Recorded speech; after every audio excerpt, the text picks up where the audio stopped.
Fishing Port. Good morning and good day. Welcome to another episode of Secret Sims Adventure Yan, may in mga Taiwan. For today's video, tayo ay pupunta Ayos sa lang. Giniginaw na kayo. Yeli Geopark. At tayo po ay bumaba na din sa Yeli Park. No?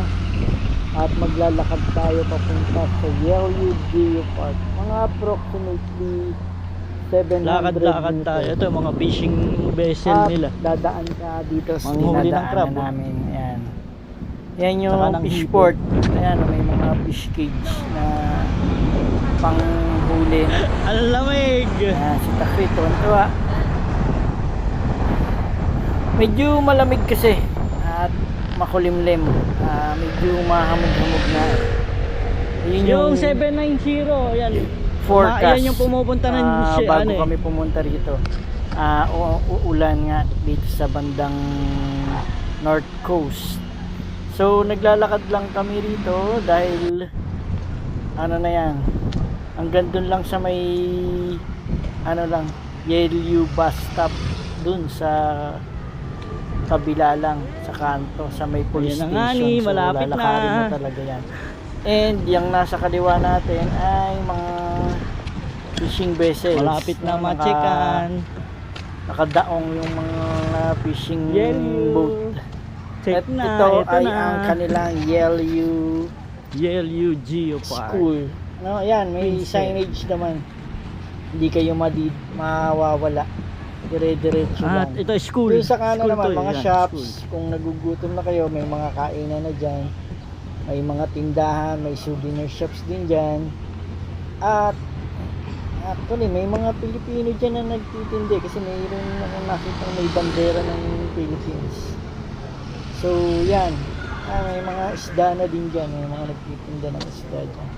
Ito, yan, yung side na yan. Ay, yung Joy, ayos ka parking lang. at saka Nahihirapan ka. yung, ano, ng mga bangka. Yung mga fishing vessel. Daungan. So, itong building na to is school yan. Mahaharap na yan. Malapit-lapit na. Paglampas niyan, entrance parking na ng Yeli Geopark. So, lakad lang tayo. Ayun, may mga batang naglalaro ng basketball. At ito ang mga lokal. Yan, nakarating na kami. And Sa umaulan. yan, pumasok na kami. Papaulan kami. Actually, nag-book lang kami sa Klook ng ticket. No? Mas madali kasi ang haba ng pila kung doon pa kami bibili ng ticket. Mahaba pila dun sa bilihan ng ticket. So, nag-book na kami and in-scan lang Kita na Queen's Head. yung QR Yani. code. Malahaba, So yan, haba. nagpa-picture lang kami doon sa tiles ng ano, Queen's Head. Pinipicturean lang namin. Galing nga ng Pag mga nag-book ng nilalakaran. Uber, peso ang Non-sleep naman siya. Pero NTD. mas maganda rin Bakit? May jacket ka? magdala kayo nung hindi madulas Ha? na Meron ako dito sapatos. kaso manipis. Kasi normally open yan Ito nga yung manipis yung nga mga lang. bato. Windbreaker. Wala nang puno. Exposed sa araw. Meron pa ako tubig. isa. Wow, dinalan Saka ka pala eh. ano, Sana sinabi yung sa ulan na din. Tapos may hangin, may buhangin. Meron ka. So yeah, papunta na kami dun sa pinaka-attraction. Hindi, papayat na And papayat yan, yung leeg meron kasi. dyan. May mga years siya. No? Sinasabi nila, dyan ganyan yung leeg. Malapit na maputol. paliit na yung Yun ang marketing leeg nila. ng Queen's Head. So, dahil sa erosion, no? Wind and water erosion. Napapanipis ng nature, no? Cute Yung princess. head. So, ito na. Open air na siya. Princess. Ayan yung first part ng Geopark. Ito muna, cute Actually, princess. itong Yeli Geopark nahati ito sa tatlo kasi. Yung first part is yung mushroom, princess, little, tama, yung princess head, at saka yung shoe. No, dyan banda, pagliko mo dyan, nandyan yung mga mushroom-like stones. No? Yan ay na-carve ng, ng erosion. Air, water, My goodness. nagkaroon siya ng formation dahil sa erosion. And ito, medyo simento pa rito, medyo ano pa, makapit pa. Pero pagdating doon, ingat kayo doon. Kasi bato na siya, bato buhangin na, pagkabasa, madulas. So may maraming nadudulas dyan, medyo madulas. And mayroong limit yan, careful lang kayo at maging cautious kayo. Mayroong red line dyan, bawal na kayo dun sa red line lumampas. Yan yung mga ang nagmo-monitor nun, ayaw na nilang paapakan kasi madulas nga, baka mahulog kayo dun sa dun sa tubig. Baka madulas kayo, dire-diretso kayo sa tubig pag lumampas kayo dun sa guhit, no? So mayroong guhit yan, wag na kayong lalampas. Red line naman yun, ayan nakikita naman yung red line. Hanggang dun lang talaga kayo. And malakas ang hangin during this time. Yan, makikita mo na yung mga bundok at saka yung mga rock formation. And dito yung shoes, mushroom, tsaka yung princess head. But medyo lang yung weather, no? Ulan yung yan, mahina nga lang. Pero enough para mabasa yung yung tinatapakan. So magdahan-dahan tayo dyan. At kukunti lang dito kasi yun nga, ulan. So pero rin kami dito, nag picture din kami. Hindi ko na pinakita yung mga pictures.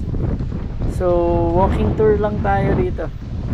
At ang ganda ng nature din talaga. Yan, yung bandan doon, yung dagat na yun, pag clear daw, sabi, medyo na nang papuntang China yun eh. Ewan ko lang kung totoo yung sinasabi na kita na yung landmass na yung China. Kita na yung China. Kung totoo yun, no? But, ito, dito muna tayo sa first part ng China to, Geo Park. And then pupunta tayo dun sa second part, China ang niyan. yung kung nasaan yung Queen's Head. Yun yung pinaka-attraction dun, yung nasa baba dyan. Bababa ka dun sa may signage dyan. Dito na may water na. At kami rin, masaya rin kami talaga at ngayon lang kami mga nagpipicture. Yan, nandyan yung Queen's Head, nandyan sa baba. So nasa taas kami. And yung mahaba-haba rin yung lakaran nito kasi 1.7 kilometers total malayo. Yung mga bahabang lakaran din. Punta kayo sa lakaran at mag-ingat kayo pag ganyan yung madulas yung iba, boardwalk sa taas. At wala tayo na 360 degrees shot. Yung konti pa yung tao ngayon, no? Konti yung tao dati pagka ma-chechempo ka talagang puno ng tao to. So dahil siguro maulan, konti lang yung tao. Saka medyo tanghali na to eh. Patanghali na siguro mga 10:30 na to kami dumating dito.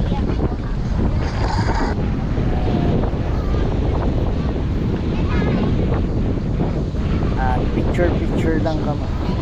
Saka pala yung video ko, hindi ko na pinakita kung saan yung kung ano yung mga sinasakyan. Kasi iba-iba tayo ng pinanggagalingan kasi normally yung iba seamen, yung iba sa iba naman ang gagaling. At hindi ko na pinakita, basta ang ginagawa lang naman namin ginugoogle lang namin. Sa Google Maps nandun, basta iyan nyo lang yung destination nyo, tapos ihanap nyo yung direction, i-fill up nyo yung yung current location nyo, then May yun mga na, si Google Maps na magsasabi kung anong bus yung mga edited na yun. ang sasakyan nyo, kung anong trip may oras, may pang bus movie number, talaga na may ano, ang yung dala-dala mga bus stops kasi na yun natatanggal nila yan eh, yung ganyan kahit crowded mag-shoot sila siya na, or hindi. napapalinaw nila Well, yan. ayun, basta madali lang namang magpunta, mag DIY. Basta marunong kang gumamit ng Google Maps. At ito na. Ito na yung, ayun yung Queen's Head, nandun na. Hindi na kami pumila, ang haba kasi ng pila ng Queen's Head. So, dyan na lang kami nagpapapicture. Pero dun din kami, yung likod niyan, Queen's Head. Hindi na kami pumunta dyan sa pila ng boardwalk, sa may boardwalk. Kasi, mahaba nga yung pila. Sayang ang oras, may hinahabol pa tayo. So, yan, kumuha lang tayo ng mga drone-like shot. Above the head shot. Yan. Yung pictures, nandun naman yung mga pictures. Nakakakuha kami ng pictures ng mga princess, mga mushrooms.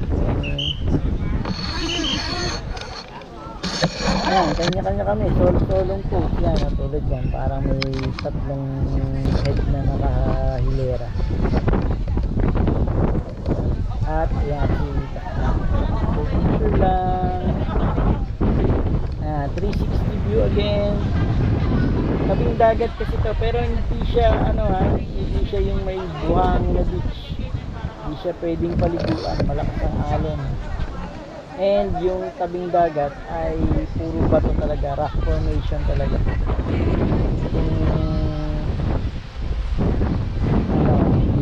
Delikado yung paliguan.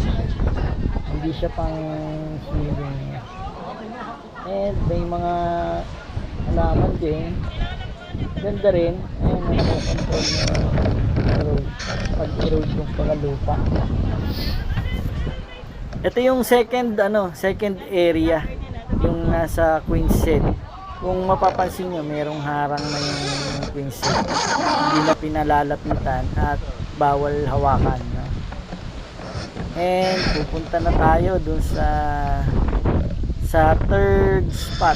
Yung third spot, mayroon ding mga rock formation, mga seal-like. Tapos may mga hiking trail dun sa pangatlong area, yung dulo. May mga hiking trail doon, pero hindi na rin pinapapuntahan yung hiking trail kasi doon mayroong kuweba pa doon eh. May cave pa. But hindi na pinapapunta. Yan, dulo na yan. Hina-hiking niya, tas nandun yung may kuweba daw dun. May cave dyan. Pero hindi na pinapapunta. Although mayroong mayroong yan yung parang mga rail, may mga handrail din eh. May trail din siguro yung daan. Pero hindi na pinapapuntahan. Yung delikado na siguro. Para sa mga turista. Pero ang ganda yan. Yan. Bato siya talaga. Parang buhangin. Hindi rin pwede talagang paliguan. Kasi yung alon na yun, makikita nyo, namumuti na yun. Ang lakas niyan. Ang lakas ng alon.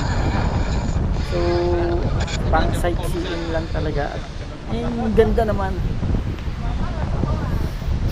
Dito wala nang masyadong tulad na baka formation natin. Although may seal-like formation na rock formation din. Depende sa imagination nyo na siguro. Kung tinitingin kayo. Gano'n naman parang sa ulap, diba? Ito, korting ganito, korting ganyan. Gano'n din to. Siguro, may mga hayop din na kumano dyan, may mga isda na nakikita dyan. Pero hindi na pinapapuntahan sa turista. Yan, ganda ng view. Medyo malakas lang yung hangin kasi kaya yun ang audio. Puro ng hangin ang nararamdaman kaya naka voice over tayo dyan. So yan may mga pataas pa dyan, may hinahike pa dyan na siguro may bundok pa kasi yan mataas pa yan. Overlooking din siguro yan. Hindi ko na inakyat at hirap na ako. Ang haba na nung nalalakad natin. And yan, mayroon ditong restroom, tapos may Uy, sabihin nyo kung nag-gugutom na kayo para kung may mini library din. Ito na pinuntahan. And ito yung isa, yun. Ingat kayo dito, medyo madulas din dito. Pinaka, ano na, pabalik. So, dalawa naman yung daan niya, yung sa kabila. So, dito yung pagpabalik ka na. Yan na yung nakita niya. Doon kami dumaan kanina. Apat na itlog yan. Tapos ito, pabalik. Open Yung dalawa mahalan. yung dagat na. Nasa kabila na. May tubig na. So, yung may mga railing na. And ingat kayo sa mga paghakbang kasi madulas nga pagka basa. May mga buha-buhangin din. Kasi nga dahil natatangay ng hangin. Ayan o, kita niyo yung alon dyan. Ayan, nabiyak, nakukuha ng tubig, nabiyak niya yung bato. Dahil sa agos lang ng tubig, nagkaroon ng parang bitak. So ito, pabalik na kami. Halos natapos na namin yung ikutin yung area 1, area 2, area 3. So Yan, pabalik uwi na na tayo. tayo sa Sakto, alas 12 eh. tourist center. Sa Yellow Tourist Center sa Mayville. At one last look. Ayan o, ganyan kalakas yung ano niya, mga alon. Medyo panahon eh, makulimbing, malamig, mahamog-hamog. Ayan o, ang ganda o. Tinitesting ko pa kung makukunan ko ng shot ng bukas. Yun, ganda rin, maganda, nakaka-relax. Ayun yung Ito, yan. Ay, tigre. May mga ano siya, mga parang artwork, yung pagong. So dito kami dumaan, exit na kami, bilihan ng mga pagkain, souvenirs, Taiwan souvenirs. Liwat kanan yan, may tindahan dyan, mga pagkain, prutas, delicacies. May mga marunong mag-Tagalog yung mga yun. Ayan, pwede dyan, parang tourist, ano din yan, para sa turista yan. May mga patikan si tatay pa. Ito mga prutas yan. Mga dried fish, dried vegetables, dried fruits yan. Meron sila yan, mga dried yan. No more rain. And yung iba naman, yan, yung mga pusit, yung dried fish, dried squid, yan, dried squid yan, yung mahaba. Sarap niyan. Medyo mahal lang na. Magkano? 150, ano, 150 for Ito, may tindahan 4 din pieces, ng t-shirt 500 yan. yan. So, yan, kung nakarating ka sa O bali apartment mga ng ating 125 video, na. paki-like, share, at Apat. mag-subscribe ka na kay Secret Sips Adventure. Yan. Paki-like and follow na rin kami sa O, tag 250 kayo, tag dalawa. page na rin ako. Paki-follow na lang tayo doon, ha? Yan, bumibili lang tayo ng t-shirt.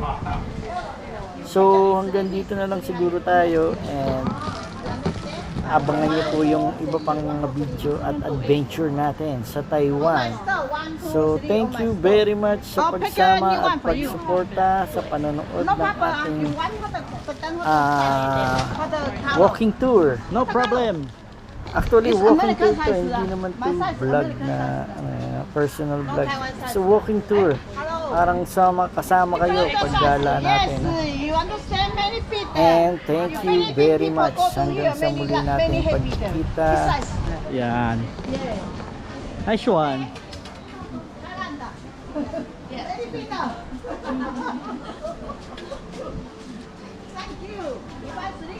Ayun, maganda yung hinawakan ni Joy. Yung print nun. Yan. Ano ba yan? Cotton. Cotton. 100% so ano yan? 5XL.